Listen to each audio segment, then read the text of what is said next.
Hey friends, welcome and welcome back to my channel Smita the smile. कैसे हैं आप सब लोग? आई होप आप सब लोग बहुत ही अच्छे होंगे और तैयारी भी आपकी बहुत अच्छी होगी। तो आपका स्वागत है अपने YouTube channel Smita the smile पर। और मैं आपकी स्मिता आपकी तैयारी को और भी आगे बढ़ाने के लिए कुछ नए क्वेश्चंस के साथ आज फिर हाजिर हो गई हूँ।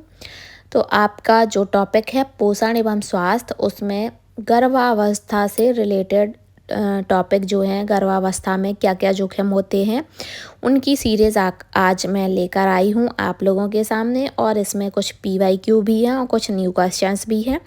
तो आप अच्छे तरीके से इन क्वेश्चंस को पढ़िए, इन क्वेश्चंस को लगाइए और एक दो बार रिपीट कर लीजिए। आपको ये क्वेश्चंस बड़े ही आसानी से बन जाएंगे। हे फ्रेंड्स, तो स्टार्ट करते हैं आज का नया सेशन कुछ नए क्वेश्चंस के साथ, जो कि आपको बहुत ही महत्वपूर्ण भूमिका निभाते हैं आपके एग्ज़ाम में। तो आज के जो क्वेश्चंस हैं वो गर्भावस्था में होने वाले जोखिम से रिलेटेड क्वेश्चन है। और इसमें कुछ PYQ यानी प्रीवियस ईयर क्वेश्चंस भी दिए गए हैं, जो प्रीवियस ईयर में आए हुए क्वेश्चंस हैं। तो इस तरीके के क्वेश्चंस का एक मिक्स्ड सीरीज़ बनाकर लाई हूँ आप लोगों के लिए। तो आप इस वीडियो को फुल देखिए और बताइए कि आपने कितने नंबर पाए हैं, जितने भी क्वेश्चन हैं उनमें से कितने नंबर आए हैं। और आप बस तैयारी करते रहिए, इसी तरीके से प्रैक्टिस करते रहिए। आप डिटेल पढ़ने के साथ साथ प्रैक्टिस भी बहुत ज़रूरी होती है, तो प्रैक्टिस करिए बढ़िया तरीके से और साथ ही साथ डिटेल भी पढ़ते जाइए। टाइम जितना भी बचा है उसमें बिल्कुल भी टेंशन नहीं लेनी है, बस पढ़ते जाना है और प्रैक्टिस करते जानी है। फाइनल एग्ज़ाम को आप बहुत ही अच्छे तरीके से हैंडल कर लोगे। बस विदाउट टेंशन आप जाना, कोई भी नेगेटिव एनर्जी मत लेके जाना, बढ़िया तरीके से पॉजिटिव होकर जाना। बनेगा तो ठीक, नहीं बनेगा तो ठीक, इस तरीके से जाना आप तो बन जाएगा। अगर आप घबराते रहोगे और ऐसे चाहोगे कि क्या पता बनेगा कि नहीं, तो बनती हुई चीज़ें भी बिगड़ जाती हैं ऐसे में। तो आपको इस तरीके से कोई भी नेगेटिव एनर्जी अपने साथ नहीं ले जानी है, आराम से एकदम रिलैक्स होकर जाना है और रिलैक्स होकर पेपर देना है। आपका पेपर बहुत ही अच्छा जाएगा। चलिए बढ़ते हैं क्वेश्चंस की ओर और क्लास को स्टार्ट करते हैं। क्वेश्चन नंबर पहला है, फोलेट का अपर्याप्त अंतर्ग्रहण मेगालोब्लास्टिक एनीमिया के अतिरिक्त अन्य किस चीज से संबंधित है? यानी जो फोलेट है, फोलेट का जो बहुत ही ज़्यादा मात्रा में ले लेना, मेगालोब्लास्टिक एनीमिया तो होता ही है, इससे ज़्यादा मात्रा में लेने से कोई और चीज़ भी हो जाती है। तो वह बताना है कि वह एक और एक्स्ट्रा चीज़ क्या है फोलेट का अधिक मात्रा में यूज़ करने से। तो बताना है कि क्या है, कि गर्भावस्था के खराब परिणाम हो जाते हैं, गर्भावस्था के अच्छे परिणाम होते हैं, या फिर स्वास्थ्यकर परिणाम होते हैं, या इनमें से कोई नहीं। तो बताना है फ्रेंड्स कि फोलेट का जो अधिक मात्रा में यूज़ है वो मेगालोब्लास्टिक एनीमिया तो होता ही है, उससे साथ ही साथ गर्भावस्था के खराब परिणाम देखने को मिलते हैं। इसलिए इसको एक्स्ट्रा मात्रा में नहीं लेना है, लिमिट में ही सही रहती हैं चीज़ें। तो इसका राइट आंसर ऑप्शन ए हो जाएगा, गर्भावस्था के खराब परिणाम। चलिए नेक्स्ट क्वेश्चन पर बढ़ते हैं। नेक्स्ट क्वेश्चन है, गर्भवती महिलाओं को खालिस्तान से बचना चाहिए। पूछा जा रहा है कि जो गर्भवती महिलाएं हैं उनको किस चीज़ से बचना चाहिए? ऑप्शन ए एल्कोहल से, ऑप्शन बी कैफीन से, ऑप्शन सी कृत्रिम रंगों से, और ऑप्शन डी उपयुक्त सभी से, यानी इन तीनों चीज़ों से। तो देखिए, जो गर्भवती महिलाएं हैं उनको एल्कोहल लेने से दूर रहना चाहिए। उतने अगर जो महिलाएं एल्कोहल यूज़ करती हैं उनको उतने टाइम तक एल्कोहल को नहीं लेना है, यानी 9 मंथ तक। और जो कैफ़ीन है, जो कैफ़ीन किस में, चाय या कॉफ़ी में पाया जाता है। तो इस टाइम पे जो गर्भवती महिलाएं हैं उन्हें चाय और कॉफ़ी दोनों से ही बचना चाहिए। चाय और कॉफ़ी नहीं लेनी चाहिए, या फिर लें भी तो बहुत ही कम मात्रा में, वैसे जहाँ तक बन जाए ना लें। और कृत्रिम रंगों से, यानी इन सभी से बचना चाहिए। ऑप्शन डी राइट आंसर हो जाएगा। कृत्रिम रंग क्या है? कृत्रिम रंग में वो रंग आते हैं जैसे कि जब कोई फास्ट फूड या चाइनीज़ बनाते टाइम जो ये कलर यूज़ कर दिए जाते हैं अच्छा सुंदर दिखाने के लिए फूड को, तो उन कलर से बचना है। जैसे लड्डुओं में भी कलर डाल देते हैं तो वो कृत्रिम रंग आते हैं, तो उनसे बचना है। तो इन तीनों ही चीज़ों को नहीं लेना चाहिए गर्भवती महिला को। तो आप ऑप्शन डी आंसर राइट हो जाएगा। चलिए नेक्स्ट क्वेश्चन पर बढ़ते हैं। नेक्स्ट क्वेश्चन है, आयरन न्यूनता के सर्वाधिक जोखिम में मौजूद जनसमूह है। जो आयरन है उसका बहुत ही कम मात्रा में यूज होने से जो जोखिम होते हैं उनके समूह के बारे में पूछा गया है। तो क्या होता है उनसे? नवजात शिशु एवं बच्चे में जोखिम हो जाता है। मतलब जो आयरन की कमी होती है वो किन समूह में होती है? नवजात शिशु एवं बच्चे में, गर्भवती महिला में, गर्भवती हो सकने वाली आयु की महिलाओं में, या फिर उपयुक्त सभी में। तो पूछा जा रहा है कि इनमें से कौन सा समूह है जिनमें आयरन की न्यूनता पाई जाती है या आयरन की सर्वाधिक कमी पाई जाती है। तो ये इसमें भी राइट आंसर ऑप्शन डी हो जाएगा, नवजात शिशु एवं बच्चे में और गर्भवती महिला में, क्योंकि गर्भवती महिला में और गर्भवती हो सकने वाली महिलाओं में आयरन की कमी पाई जाती है और गर्भवती महिला के जो दूध में आयरन नहीं पाया जाता है। तो जो नवजात शिशु हैं और बच्चे हैं उनमें भी आयरन की कमी पाई जाती है। तो इसका राइट आंसर ऑप्शन डी हो जाएगा, उपयुक्त सभी। चलिए नेक्स्ट क्वेश्चन पर पढ़ते हैं। नेक्स्ट क्वेश्चन है, गर्भावस्था में ऊर्जा की आवश्यकता बढ़ जाती है क्योंकि खालिस्तान के लिए अतिरिक्त ऊर्जा चाहिए है। पूछा जा रहा है कि जो गर्भावस्था है उसमें ऊर्जा की आवश्यकता बढ़ जाती है, यानी गर्भवती महिलाएं जो हैं या उनके लिए ऊर्जा की कमी पड़ जाती है या उन्हें अधिक ऊर्जा की ज़रूरत होती है, क्योंकि पूछा जा रहा है कि गर्भस्थ शिशु और गर्भनाल की वृद्धि के लिए अतिरिक्त ऊर्जा चाहिए, या फिर मात्र ऊतकों की वृद्धि के लिए अतिरिक्त ऊर्जा चाहिए, या फिर दोनों के लिए ही अतिरिक्त ऊर्जा की ज़रूरत पड़ती है, या फिर इनमें से कोई नहीं है। तो बताना है कि ये जो चार ऑप्शन दिए गए इनमें से किस वजह से अतिरिक्त ऊर्जा की आवश्यकता गर्भवती महिला को पड़ती है, ये पूछा जा रहा है। तो इसका राइट आंसर होगा ऑप्शन सी, यानी गर्भस्थ शिशु और गर्भनाल की वृद्धि के लिए भी अतिरिक्त ऊर्जा की आवश्यकता है और मात्र ऊतकों की वृद्धि के लिए भी अतिरिक्त ऊर्जा की आवश्यकता है। इसलिए दोनों ही ऑप्शन सही है। तो ऑप्शन सी आ जाएगा, उपयुक्त दोनों। चलिए नेक्स्ट क्वेश्चन पर बढ़ते हैं। नेक्स्ट क्वेश्चन है, अंतरकाशी स्थान में जल के संचय को खालिस्तान कहते हैं। तो क्या कहते हैं? एडिमा कहते हैं, त्वचा शोथ कहते हैं, या फिर सोन यानी इन्फ्लामेशन कहते हैं, या फिर अल्सर या व्रण कहते हैं। तो बताना है। तो इसका राइट आंसर है एडिमा। इसको एडिमा कहते हैं। ऑप्शन ए राइट आंसर हो जाएगा।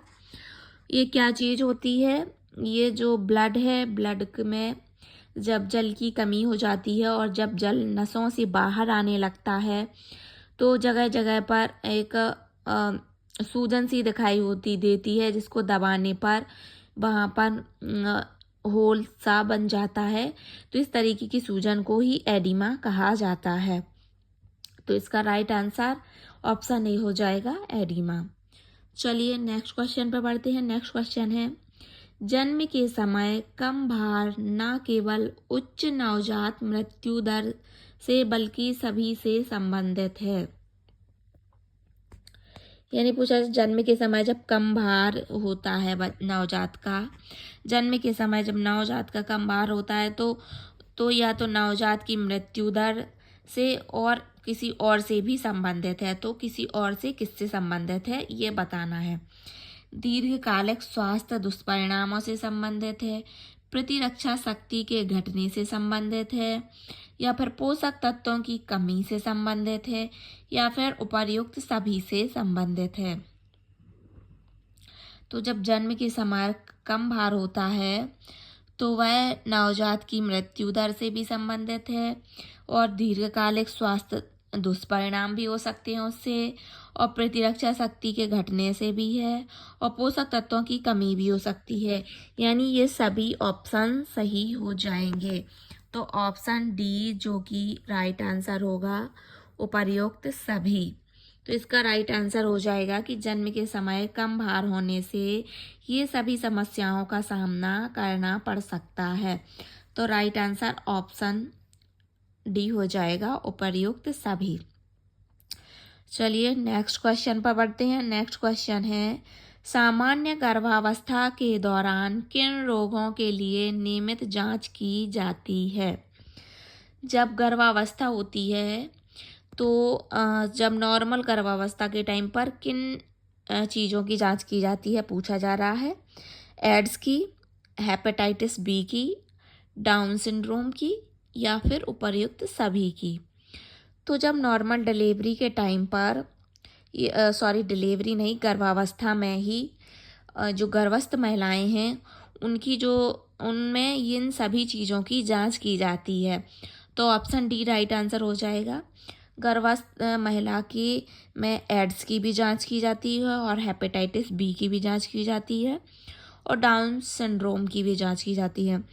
क्योंकि ये एड्स और हेपेटाइटिस बी हैं, ये दोनों ही सेक्स करने से बढ़ते हैं, तो बच्चे में ये चीज़ें ना फैलें इसके लिए इन चीज़ों की जांच की जाती है। तो ऑप्शन डी राइट आंसर हो जाएगा, उपर्युक्त सभी। तो इसका राइट आंसर हो जाएगा ऑप्शन डी। फ्रेंड्स, अगर आपको सेशन अच्छा लग रहा है तो ज़रूर लाइक कर लीजिए और अपने फ्रेंड्स के साथ शेयर भी कर लीजिए ताकि उनकी भी हेल्प हो सके। इस तरीके के क्वेश्चंस की आप अगर प्रैक्टिस करते रहेंगे तो आपकी तैयारी बहुत ही अच्छी हो जाने वाली है। आपको कोई भी प्रॉब्लम लास्ट एग्ज़ाम में नहीं आने वाली है, क्योंकि आप इतनी प्रैक्टिस कर चुके होंगे उस टाइम तक कि आपको कहीं से भी कोई क्वेश्चन आ जाए, ऐसा नहीं जाने वाला कि आपकी तैयारी से छूट जाए या आप उससे वंचित रह जाएं। उसका थोड़ा बहुत डिटेल तो आपने पढ़ा ही होगा और थोड़ा सा माइंड का यूज़ कर लेंगे आप। तो अगर वह क्वेश्चन सेम टू सेम नहीं भी पढ़ा है तो एलिमिनेट करके या लगभग आंसर तक आप ऑप्शन तक पहुंच सकते हैं और आप उसको राइट कर सकते हैं। यही माइंड गेम होता है और जो भी स्टूडेंट इतना कर लेंगे उनका कोई भी बंदा सिलेक्शन नहीं रोक सकता है। उनका सिलेक्शन होना बनता ही है, क्योंकि उनने इतनी मेहनत कर ली होती है और मेहनत के साथ साथ उनका माइंड भी ब्रॉड हो जाता है और वो समझने में सक्षम हो जाते हैं और समझकर आंसर लगा लेते हैं। तो जब बोलते हैं कि तुक्का सही हो जाता है, ये तुक्का कभी सही नहीं होता है। तुक्का का मतलब यही होता है कि अगर आपने माइंड का यूज़ करके 4 ऑप्शन में से 3 ऑप्शन एलिमिनेट कर लेते हैं आप और बचा एक ही ऑप्शन आंसर हो जाता है आपका। तो इस तरीका के जो क्वेश्चंस आप बना पाते हैं उसी को इंसान तुक्का बोल देता है। बाकी अगर आपने बिल्कुल भी नहीं पढ़ा है और आप सोचें कि आपका तुक्का सही होगा तो ऐसा नहीं है। आपको प्रैक्टिस तो करनी ही पड़ेगी। अब कोई भी एग्ज़ाम ऐसा नहीं रहा है जो लक के थ्रू आप क्रॉस कर लें बिना मेहनत के। मेहनत आपके साथ बहुत ही ज़्यादा ज़रूरी है, साथ ही साथ लक भी काम करता है। तो आपको मेहनत बहुत ही ज़्यादा लगन से करनी है, आपको अपना 100% देना है। आपका सिलेक्शन ज़रूर से ज़रूर होगा। इस एग्ज़ाम में नहीं तो नेक्स्ट एग्ज़ाम में बस आप कंटिन्यूटी बनाए रखिए, कंटिन्यूअस पढ़ाई करते रहिए, आपका सिलेक्शन पक्का है। बस आप अपनी हिम्मत को हारने नहीं देना है, आपको हिम्मत को बनाए रखना है। एग्ज़ाम को क्रॉस करने से कोई नहीं रोक सकता। चलिए, बातें बहुत हो गई हैं, सेशन को आगे बढ़ाते हैं और नेक्स्ट क्वेश्चन पर चलते हैं। नेक्स्ट क्वेश्चन है, मातृ मृत्यु दर को खालिस्तान के रूप में व्यक्त किया जाता है। जो मातृ मृत्यु दर है उसको किस रूप में व्यक्त किया जाता है?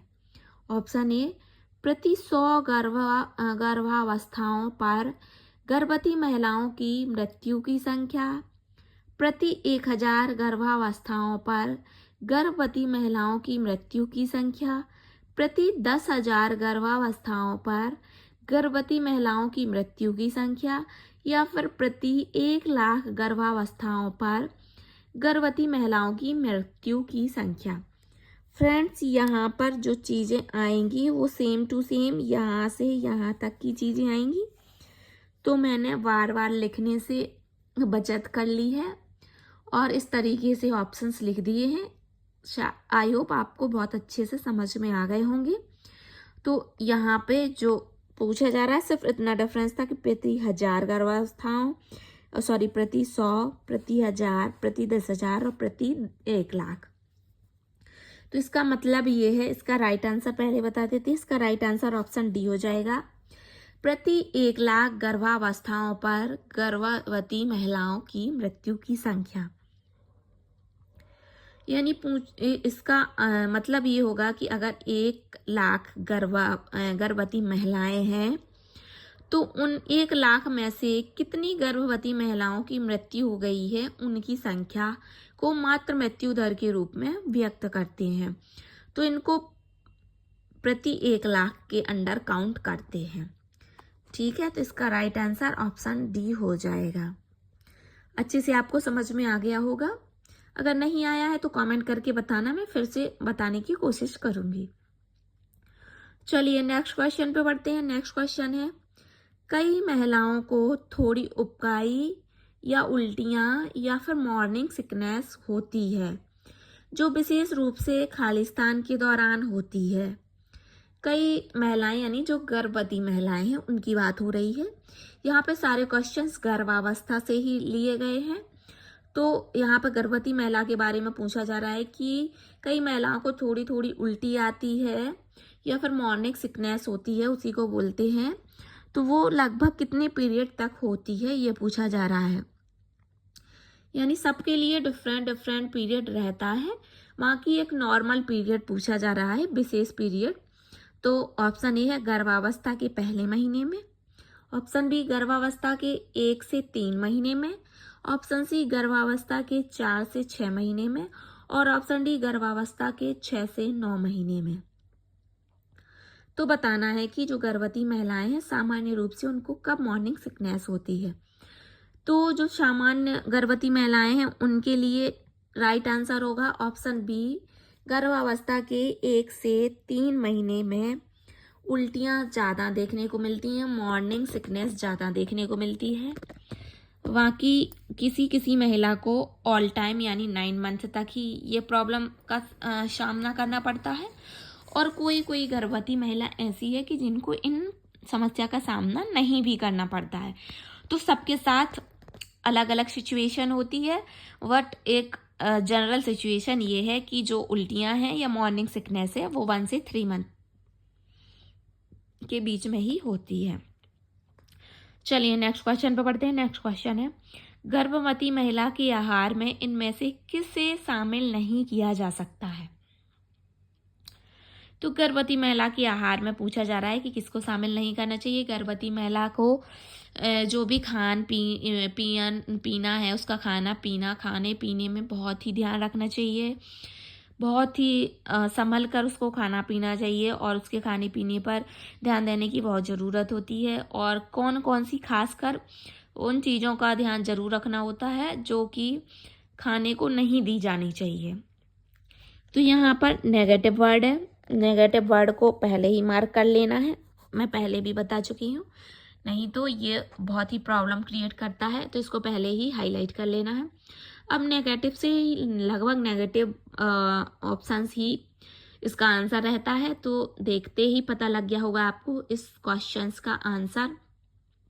इस क्वेश्चन का आंसर शायद मुझे बताने की ज़रूरत नहीं है, आपने ऑप्शन देख कर ही जज कर लिया होगा कि इसका कौन सा आंसर होगा। फिर भी मैं एक बार आपको रिपीट कर देती हूँ। ऑप्शन ए, फल व सब्जियां नहीं खानी चाहिए, दूध व दूध के उत्पाद नहीं खाने पीने चाहिए, अल्कोहल और धूम्रपान नहीं करना चाहिए, या फिर अनाज व दाल नहीं खाने पीने चाहिए। तो आपको तो इसका आंसर बन ही गया, तो फटाफट से मैं इसका आंसर बता देती हूँ। ऑप्शन सी, अल्कोहल और धूम्रपान से बचना चाहिए। जो महिलाएं अल्कोहल का यूज़ करती हैं, धूम्रपान करती हैं, जैसे सिगरेट, बीड़ी, तंबाकू वगैरह, इन सब से बचना चाहिए। गर्भावस्था के दौरान। चलिए नेक्स्ट क्वेश्चन पे बढ़ते हैं। नेक्स्ट क्वेश्चन है, गर्भावस्था के दौरान खराब ढंग से नियंत्रित मधुमेह का जोखिम बढ़ा देती है। गर्भावस्था के दौरान जब मधुमेह का नियंत्रण सही ढंग से नहीं हो पाता है तो वह कौन से प्रकार का जोखिम बढ़ा देती है? प्री एक्सलैम्सिया, समय से पहले प्रसव, सिजेरियन जन्म या उपयुक्त सभी। देखना, मधुमेह यानी जब शुगर का मधुमेह बढ़ जाती है तो इस टाइम पर प्रेगनेंसी टाइम पर मधुमेह के बढ़ने से ये सारी ही प्रॉब्लम्स क्रिएट हो जाती हैं। प्री एक्सलैम्सिया भी हो सकता है, समय से पहले प्रसव भी हो सकता है, यानी समय से टाइम से पहले डिलीवरी, और सिजेरियन बेबी जो सिजेरियन या ऑपरेशन से जो बच्चा होता है वो भी इसी की समस्या है, और कभी कभी इसमें गर्भपात भी हो सकता है। तो ऑप्शन डी यानी उपयुक्त सभी राइट आंसर हो जाएगा। चलिए नेक्स्ट क्वेश्चन पे पढ़ते हैं। नेक्स्ट क्वेश्चन है, गर्भनाल के संक्रमण के संकेतों में शामिल है। जो गर्भनाल है उसमें जब संक्रमण हो जाता है, गर्भनाल संक्रमित हो जाती है, तो क्या क्या संकेत उसके हो सकते हैं? ऑप्शन ए, आधार का लाल या सूजा हुआ दिखना। गर्भनाल संक्रमित हो जाने से आधार का लाल व सूजा हुआ दिखाई देता है। रक्तस्राव होते रहना, यानी ब्लीडिंग लगा कॉन्टिन्यूस होते रहना। पीला या सफ़ेद मवाद निकलना, तो जो पीला या सफ़ेद रंग का मवाद भी निकलना शुरू हो जाता है। और उपयुक्त सभी, तो देखिए जब गर्भनाल में संक्रमित हो जाती है गर्भनाल, तो ये सारी चीज़ें ही दिखाई दे सकती हैं, या इनमें से कोई एक चीज़ दिखाई दे सकती है। तो इसका राइट आंसर है ऑप्शन डी, उपयुक्त सभी। इनमें से कोई ना कोई चीज़ किसी न किसी को दिखाई देगी, या फिर सभी चीज़ें दिखाई देती हैं, जैसे कि प्रॉपर कंटिन्यूस ब्लीडिंग होना, और लाल और सूजा हुआ दिखाई देना, सफ़ेद और पीली मवाद निकलना। चलिए नेक्स्ट क्वेश्चन पर पढ़ते हैं। नेक्स्ट क्वेश्चन है, गर्भावस्था के दौरान फॉलिक एसिड युक्त अनुपूरकों का सेवन खालिस्तान का जोखिम घटाता है। यानी जब फॉलिक एसिड का यूज़ करते हैं, फॉलिक एसिड से संबंधित चीज़ों का यूज़ करते हैं या सेवन करते हैं, तो कौन सा जोखिम यानी जोखिम कम हो जाता है? तंत्रिका नाल दोष कम हो जाता है, न्यूरल ट्यूब डिफेक्ट कम हो जाता है, या फिर घेंगा या ग्वाइटर का रोग नहीं हो पाता है, या फिर मधुमेह नहीं होता है, या फिर इनमें से कोई नहीं। तो ये तो बहुत ही अच्छी चीज़ है, फॉलिक एसिड वाली चीज़ों को ज़्यादा खाने से इन समस्याओं से दूर हो सकते हैं। तो इसका राइट आंसर हो जाएगा तंत्रिका नाल दोष नहीं हो सकता, यानी न्यूरल ट्यूब डिफेक्ट जो है वो नहीं होगा। तो फॉलिक एसिड का यूज़ करना ज़रूरी हो जाएगा। तो आज का सेशन यहीं पर समाप्त करते हैं। ये वीडियो का लास्ट क्वेश्चन था। बताइए आपको कैसा लगा सेशन? आपको पसंद आया है तो लाइक करिए, वीडियो को शेयर करिए फ्रेंड्स के साथ, फ्रेंड्स की भी हेल्प हो सके आपकी, और आप इसी तरीके से तैयारी करते रहिए। आप बढ़िया से एकदम अच्छे तरीके से प्रिपेयर हो जाएंगे फाइनल एग्ज़ाम के लिए। तो टेंशन नहीं लेना है, ये मैं बार बार कहती हूँ, बिना टेंशन किए आप सब तैयारी करते रहिए और तैयारी पर फोकस करिए। बाकी किसी चीज़ की आपको कोई टेंशन नहीं लेनी है, आराम से आपका टेस्ट क्रॉस हो जाएगा। बस एग्ज़ाम में पढ़ाई में कंटिन्यूटी बनाए रखिए, कंटिन्यूअस पढ़ाई करते रहिए। जितना भी टाइम मिले आपको, चाहे 4 घंटे मिले, 6 घंटे या 8 घंटे, बस कॉन्टिन्यूस पढ़ते रहना है, और सभी टॉपिक को आपको बराबर टाइम देना है। जो टॉपिक आपके थोड़े से वीक हैं उनको ज़्यादा टाइम दीजिए, जो आपके स्ट्रॉन्ग टॉपिक हैं उनका बस रिवीजन करते जाइए। चलिए तो मिलते हैं नेक्स्ट वीडियो पर। चैनल पर नए हैं तो चैनल को सब्सक्राइब कर दीजिए, बेल आइकन प्रेस कर लीजिए, और आप वीडियो को शेयर करना ना भूलिए। Thank you for watching. यहाँ पर मैंने आपको क्वेश्चंस की फ़ोटोज़ लगा दी है, तो आप इनकी हार्ड कॉपी निकलवा कर इनका रिवीजन कर लीजिएगा।